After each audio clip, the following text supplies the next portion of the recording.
జై స్వరాజ్య టీవీకి స్వాగతం పలుకుతూ కవితకు ఈరోజు కల్వకుంట్ల కవితకు ఈరోజు బెయిల్ వచ్చిందని తెలిసింది. ఈ బెయిల్ రాకముందుకే వివిధ పక్షాలు ముందే చెప్పాయి త్వరలో బెయిల్ వస్తుందని. ఎందుకంటే ఇది లాబియింగ్తో వచ్చిన బెయిల్, మరి పార్టీని పన్నంగా పెట్టి ఈ బెయిల్ సాధించారని చెప్పి చెప్తున్నారు. మరి అట్లా వినబడుతున్నది. అదే జరిగిందనిపిస్తుంది. 5 నెలలుగా లిక్కర్ స్కామ్ లో ఇరుక్కొని మరి జైల్లో ఉన్న వ్యక్తి ఈ రోజు బయటికి వస్తుందంటే తెలంగాణ సమాజం అనుమానంతో చూస్తుంది. ఎందుకంటే హక్కులని స్వేచ్ఛ అని మాట్లాడతారు కావచ్చు, ఆ స్వేచ్ఛ హక్కులతోటి తాత్కాలికంగా బెయిల్ వచ్చినా మరి తెలంగాణ సమాజం మాత్రము హర్షించదు.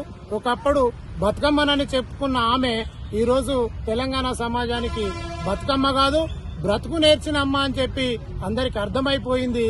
కాబట్టి మరి చట్టం న్యాయం మీద ప్రజలకు గౌరవం ఉండాలంటే మరి ఎంతమంది నిరపరాధులు తప్పించుకొని పోయినా మంచిదే గాని దోషి తప్పించుకొని పోవద్దు అంటారు.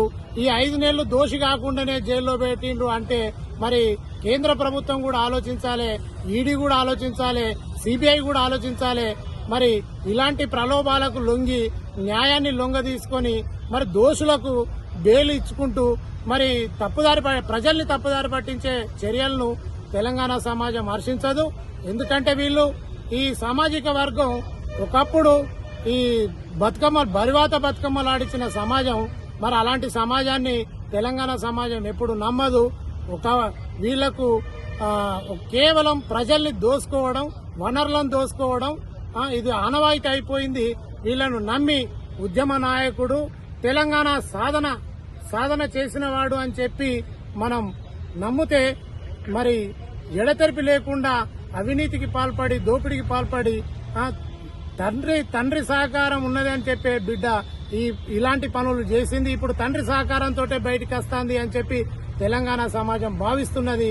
మరి తెలంగాణ సమాజం మాత్రం ముందు కవితమ్మను బతుకమ్మగా చూడదు అని చెప్పి హెచ్చరిస్తూ చట్టం న్యాయం ఉన్నది అనుకుంటే అందరికీ చట్టం ముందు న్యాయం ముందు అందరూ సమానులే అనుకుంటే మాత్రం కవితకు మళ్లీ జైలు పడుతుందని మేము విశ్వసిస్తున్నాం.